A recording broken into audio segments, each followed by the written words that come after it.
ഞാൻ എപ്പം മത്തി തിന്നാലും അതിൻ്റെ ഒരു മുള്ളെങ്കിലും എൻ്റെ തൊണ്ടയിൽ കുത്താണ്ട് പോകാറില്ല. പിന്നെ ആളായി ബഹളായി ചോറുരുട്ടി വായിലിടലായി ഒന്നും പറയണ്ട. ഇത് എനിക്ക് മാത്രമുള്ളൊരു പ്രശ്നമാണെന്ന് തോന്നുന്നു. മറ്റാർക്കും ഈ പ്രശ്നം ഉണ്ടെന്ന് അറിയില്ല. എന്തായാലും ഞാൻ ഇവിടെ ഒരു സ്പെഷ്യൽ മത്തി ഫ്രൈ ആണ് കാണിക്കാൻ പോകുന്നത്. പിന്നെ ഒരു ബോണസ് ടിപ്പ് കൂടി നിങ്ങൾക്ക് ഞാൻ പറഞ്ഞു തരുന്നുണ്ട്. ആദ്യം തന്നെ കുറച്ച് മസാല അരച്ചെടുക്കണം. അതിനുവേണ്ടി ഞാൻ ഇവിടെ ഒരു മിക്സിന്റെ ജാർ എടുത്തിട്ടുണ്ട്.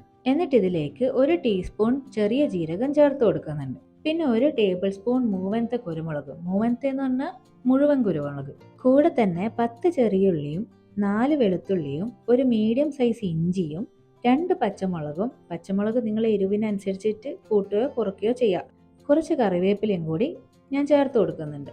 ഇതിൻ്റെ കൂടെ തന്നെ 2 ടീസ്പൂൺ കാശ്മീരി ചില്ലിപ്പൊടിയും 1/2 ടീസ്പൂൺ മഞ്ഞൾപ്പൊടിയും ആവശ്യത്തിനുള്ള ഉപ്പ് കൂടി ഞാൻ ചേർത്ത് കൊടുത്തിട്ടുണ്ട്.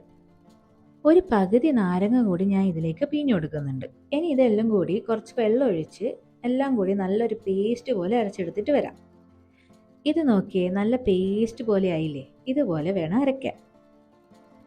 ഇനി നമ്മൾ മത്തിക്കുട്ടന്മാരെ നല്ല അടിപൊളിയായി മസാല തേച്ച് പിടിപ്പിക്കാൻ പോകുന്നതാണ്. ഇവിടെ ഞാൻ 5 പീസ് മത്തിയാണ് എടുത്തത്. കഴുകി കുട്ടപ്പനാക്കി വരഞ്ഞെടുത്തിട്ടുണ്ട്. ഇനി ഈ മസാല നല്ലപോലെ എല്ലാ മത്തിയിലും നമുക്കൊന്ന് പുരട്ടിയെടുക്കാം.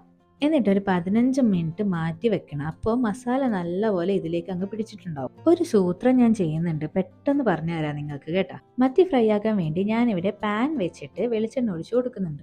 വെളിച്ചെണ്ണ തന്നെ ഉപയോഗിക്കുന്നതായിരിക്കും നല്ലത്.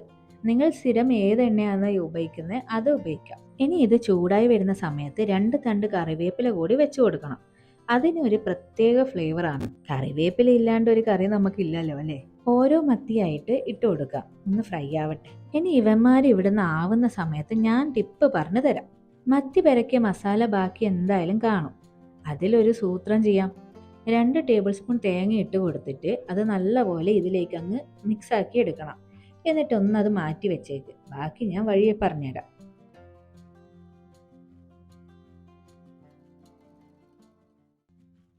നമുക്കൊന്ന് മറിച്ചിട്ട് നോക്കാം. മത്തി ഇതായിനോ നോക്കണല്ലോ.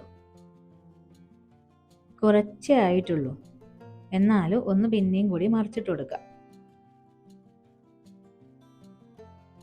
ഞാനിപ്പോൾ 2 സൈഡും നല്ലപോലെ മുരിച്ചെടുത്തിട്ടുണ്ട്. ഇനി ഇതൊരു പ്ലേറ്റിലേക്ക് മാറ്റി വെച്ചതിന് ശേഷം നമ്മൾ നേരത്തെ ഉണ്ടാക്കിയ മസാലയില്ലേ, തേങ്ങയും ബാക്കി വരുന്ന മസാലയും കൂടി, അത് ഇനി ഈ മത്തി ഫ്രൈ ആക്കിയ അതേ എണ്ണയിലിട്ട് ഒന്ന് മൂക്കുന്നവരെ ഫ്രൈ ആക്കി എടുക്കണം. കരിഞ്ഞു പോകാണ്ട് നോക്കണേ. ഒന്ന് മൂത്ത് വരുന്ന സമയത്ത് ഇതിലേക്ക് കുറച്ച് കറിവേപ്പില കൂടി ചേർത്ത് നല്ലപോലെ ഒന്ന് ആക്കിയെടുക്കാം. നല്ല സ്മെല്ല് വരുന്നുണ്ടല്ലേ? ഇനി നമുക്ക് ഗ്യാസ് അങ്ങ് ഓഫ് ചെയ്യാം. ഇനി എങ്ങനെയാ സെർവ് ചെയ്യേണ്ടതെന്ന് പറഞ്ഞാൽ, ഒരു പ്ലേറ്റിലേക്ക് ആദ്യം മസാല വെക്കണം. എന്നിട്ട് അതിൻ്റെ മേലെ വേണം ഓരോ ഫ്രൈയും വെക്കാൻ. ചോറുണ്ണാൻ ഈ മത്തി ഫ്രൈയും ആ മസാലയും മാത്രം മതി. വേറെ കറീൻ്റെ ഒന്നും ആവശ്യമില്ല. അത്രയും ടേസ്റ്റാണ്. അപ്പം നമ്മൾ അടുത്ത വീഡിയോ എന്താണെന്ന് വെച്ചാൽ 10 മിനിറ്റിൽ ഉണ്ടാക്കാൻ പറ്റുന്ന ഒരു ഹെൽത്തി റെസിപ്പിയാണ്.